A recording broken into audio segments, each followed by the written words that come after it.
여성의 산부인과 쪽으로 응급수술을 들어가야 하는 몇 가지 수술 중 한 가지가 바로 자궁의 임신 수술이고 모성 사망률의 5에서 10%를 차지하는 질환이기도 합니다.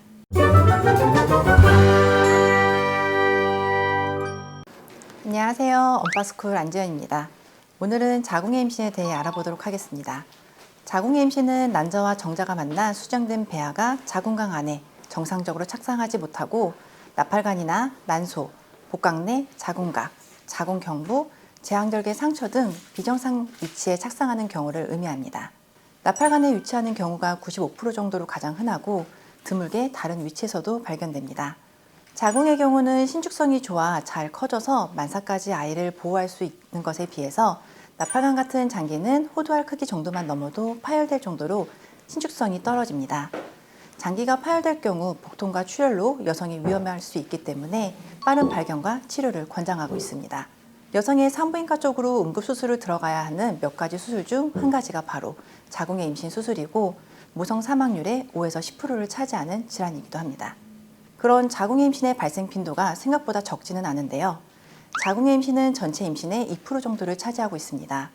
하지만 과거 자궁의 임신의 경험이 있는 분이라면 다음 임신에서 자궁의 임신 가능성은 15% 정도로 올라가고 2회 이상 자궁의 임신의 경험이 있다면 다음 임신에서 자궁의 임신 가능성은 30%까지 올라가게 됩니다. 그럼 자궁의 임신은 어느 경우 위험성이 올라갈까요? 첫 번째로 골반에 염증이 있거나 수술력이 있는 경우예요. 예를 들어 성병에 걸린 적이 있거나 다른 원인이라도 골반염을 겪은 경우, 나팔관, 난소 등 골반 내 수술을 받은 적이 있는 경우가 대표적으로 고려될 수 있고 또 이전 자궁의 임신 과거력이 있는 경우, 자궁 내막증이 있는 경우 등이 있을 수 있어요.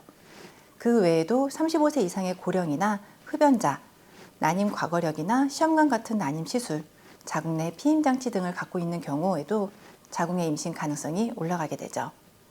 그래서 임신 시도 전에는 미리 금연하시기를 그리고 성병 예방을 위해 콘돔 사용 등을 권유드리고 있어요. 그럼 응급수술을 할 수도 있는 자궁의 임신은 어떻게 알아낼 수 있을까요? 자궁의 임신의 경우 복통, 출혈 등 증상을 유발할 수 있지만 임상적 증상만으로는 50% 정도는 놓칠 수 있기 때문에 임신 호르몬 피검사나 초음파 검사를 통해 확인이 필요합니다. 산부인과 의사들이 소변 임신 테스터기 2주를 확인 후 늦지 않게 병원 진료를 권하는 이유가 여기에 있어요. 자각 증상만으로는 빠른 진단을 놓치고 응급 상황이 발생하는 경우가 있기 때문이죠. 그럼 자궁의 임신이 진단됐을 경우 치료는 어떻게 진행될까요? 자궁의 임신의 치료는 크게 MTX라는 내과적 치료와 수술적 치료로 자궁의 임신 부위를 제거하는 치료로 나눠지게 돼요. 두 치료 방법은 각자 장단점이 있지만 환자분의 컨디션에 따라 결정하게 됩니다. 예를 들어 MTX의 경우는 항암제 중 한 개인 MTX를 저용량 사용해서 유산을 유도하는 것인데 수술처럼 전신 마취가 필요하지는 않고 나팔관을 보존할 수는 있다는 장점은 있지만 MTX가 엽산의 흡수를 방해하기 때문에 약물 사용 후 3달간 피임을 해야 한다는 단점이 있어요.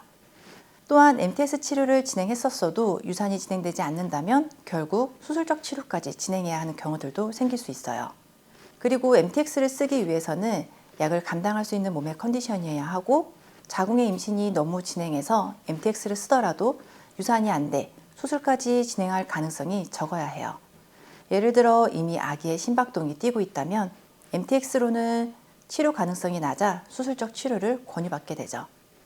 수술적 치료의 경우 치료 진행 과정 중 응급수술로 진행하게 될 가능성이 없이 바로 치료된다는 장점이 있지만 자궁의 임신 컨디션에 따라 나팔관 절제를 하게 되는 경우도 많고 수술이라는 과정을 거쳐야 한다는 단점이 있습니다.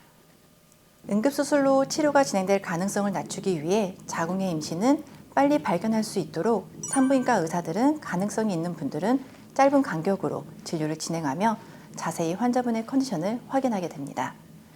임신이 됐을 경우 2%가 자궁의 임신이라는 것은 98%는 자궁의 임신이 아니니 자가 테스트 양성을 확인하셨을 경우 너무 걱정하지 마시고 산부인과를 내원하시길 바라요. 그리고 자궁의 임신의 가능성을 두고 진료를 보던 분들도 진료를 진행하면서 정상 임신으로 판단되는 경우도 많이 있고 빨리 발견만 한다면 주사치료로 치료가 잘 마무리되는 경우도 많이 있으니 자궁의 임신으로 걱정하고 계신 분들은 너무 힘들어하지 마시고 진료 받으시길 권유드립니다. 이상 세상 모든 예비 엄마 아빠들이 건강하게 임신, 분만하시길 바라는 엄빠스쿨 안지연이었습니다. 감사합니다.